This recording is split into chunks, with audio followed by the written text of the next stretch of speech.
Hi friends, I am here in my home in Tacoma Park, Maryland, and I'm talking to you today about collecting things and collections because I understand that's something that you are talking about with your teachers and your classmates. A lot of you know that I love to collect things. A lot of you have been to my house and seen some of my collections, but since we can't go on field trips these days, I'm gonna take you on a little field trip around my house and send it to you via computer.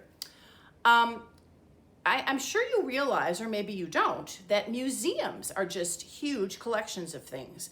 Like the National Portrait Gallery is just a huge collection of portraits of people. The National Zoo is a huge collection of animals. The Air and Space Museum is a huge collection of planes, air, and rockets and spaceships, space.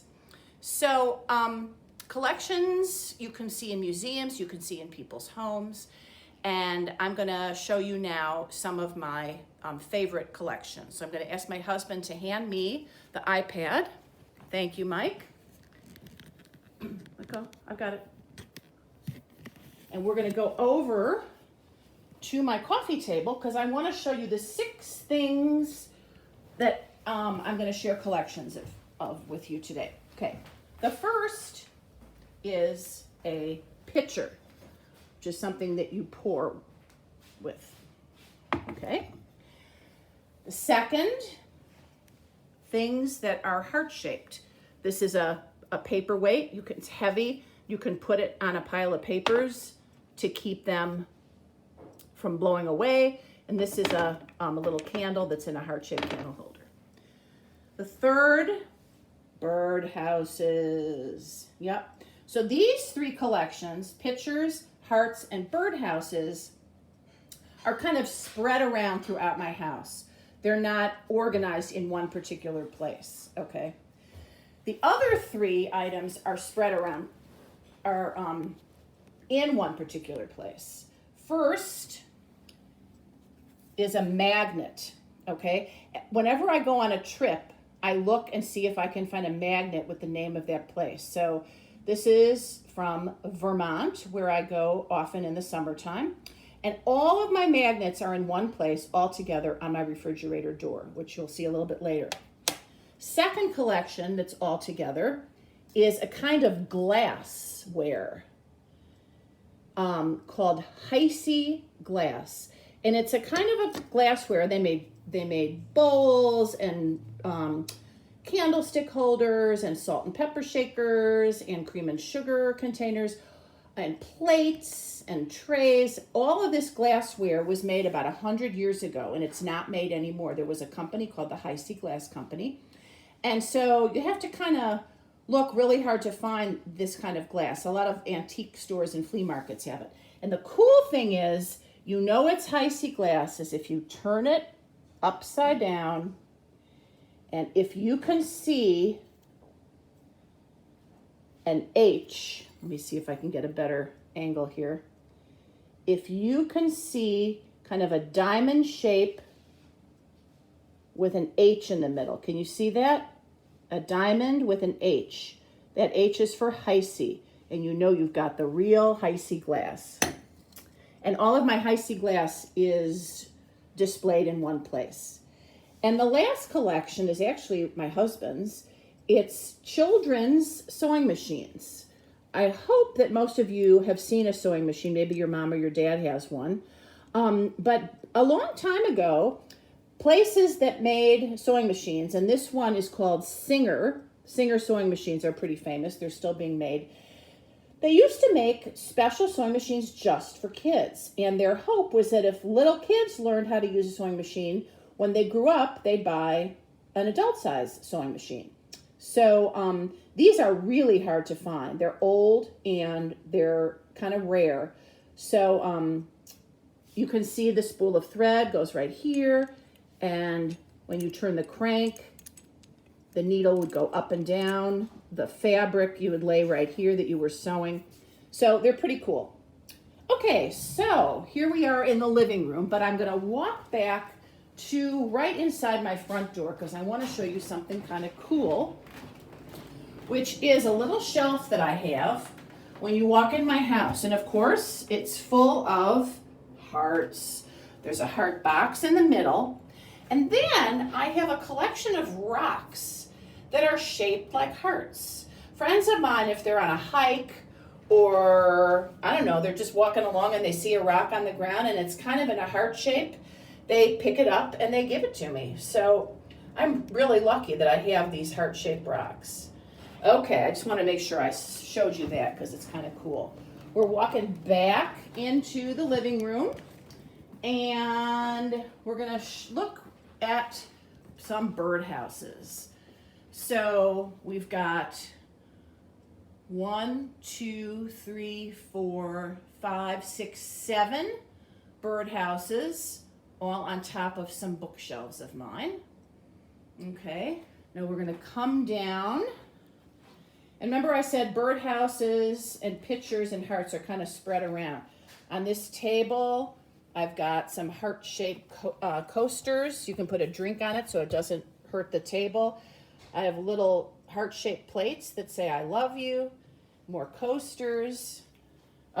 More birdhouses.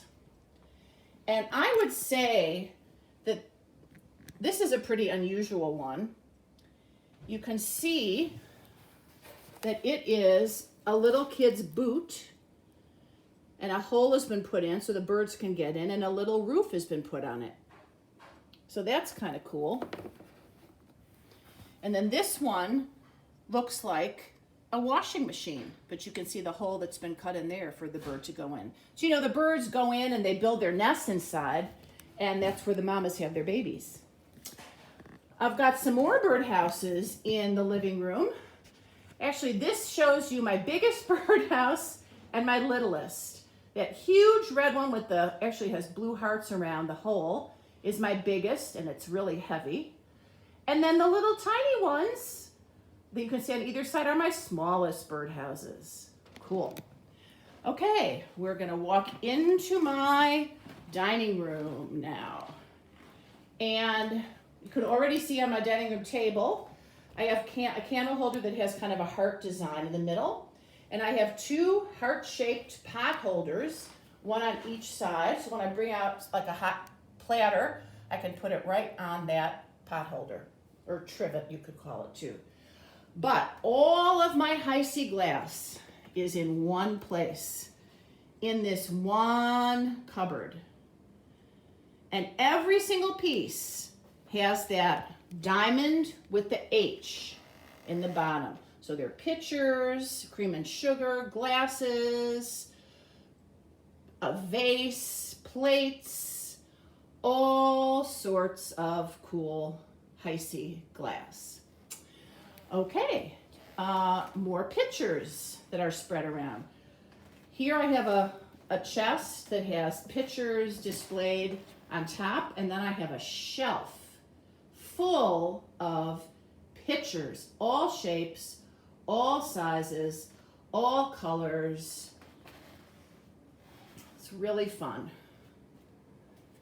Coming around, we've got a few more pitchers. And just like I showed you the biggest and smallest of my birdhouses, here is my smallest pitcher. Here is my hand, okay? And look at how teeny weeny. I can't even pick it up. How teeny weeny this pitcher is. So these are my smallest. And my biggest pitchers are probably, back in here. Okay, we're gonna swing around, see some more birdhouses. They're pretty colorful and interesting to look at. And the last birdhouses in the dining room are these. They're just solid wood, haven't been painted. This one has 4 openings for 4 birds' nests. This one, the hole is shaped like a heart. And this is just another really old one made of old wood. Kind of cool. Okay, now we're going to walk into the kitchen. And I've put on display a few things that you wouldn't see because that might be in a cabinet or a cupboard. So on my kitchen table, you can see a bunch of things shaped like hearts. First, I have this pot holder. It says, "Cooking is love." Then I have a bunch of spatulas. They're shaped like hearts, or they have a heart design, or this wooden spoon has a heart cut out in the middle. I have salt and pepper shakers, if you can see, shaped like hearts right here. I have a plate that's shaped like a heart, another one with a heart design. I have an actual iron casserole that opens up. You can cook a lot in there, shaped like a heart with a heart-shaped handle. And I even have a heart-shaped pie plate, so I can make a heart-shaped apple pie or blueberry pie. And in the kitchen, you'll also see even my kitchen towels have hearts on them. Here's another one with hearts, right? And then up above the window again, more birdhouses. This one looks like a sunflower. This one looks like a lighthouse. Yep, snowman, another flower. So I've got a lot of birdhouses. Yep. And then I told you I had all of my magnets in one place. So here we are looking at my refrigerator. Look at all of my magnets crammed on there. Oh, there's a Capitol Hill Day School magnet. Anyway, so whenever I go away, I try to get a magnet. So you can see, I'm zooming in here on a magnet of a place that's very close, the US Capitol. And then the magnet from the farthest away I've been is this one. I was able to go to China a few years ago with my singing group on a tour, and I got this magnet when I was in China. So that's a really special one because it's from so far away. Okay, now we're gonna head on out to, oh, I forgot to show you one thing. I have some more plates hanging on the wall, and I have a cool clock. It's an old candy box, heart-shaped candy box with wings that are put on the side. Some of you may have heard the expression, time flies, which means time goes really fast. I think that's what the artist was thinking when he made this. Okay, now the last stop is where all of the sewing machines are. We're walking into my TV room. I have a big cupboard that has all the sewing machines. And I said, these are really hard to find, I have to say. We've been to a lot of flea markets and yard sales and antique stores. How many of you think are in this cabinet? Can you guess? I will tell you, see if you were right. 32. And on top, of course, another birdhouse. So I am now going to ask my husband, Mike, to come back. Mike, I need you to say my final goodbyes. We'll walk back. Oh, here's another little heart that's hanging in my front hall that actually has a bird cage and a bird on it. But I'm going to give this back to Mike so I can say my goodbyes. You got it, Mike? Okay. So those are my collections, my 6 collections. The birdhouses and hearts and pictures, which are kind of spread around, and then the Hi-C glass, the children's sewing machines, and the magnets, which are all in one particular place. So you can arrange your collections however you like. For me, I learn things when I collect them. I learn things about these different objects when I collect them. I find a lot of them to be really beautiful. And the most important thing is that I have fun collecting. And I hope that's what you're going to experience when you make up your own collections and start collecting. Can't wait to see them. Bye-bye.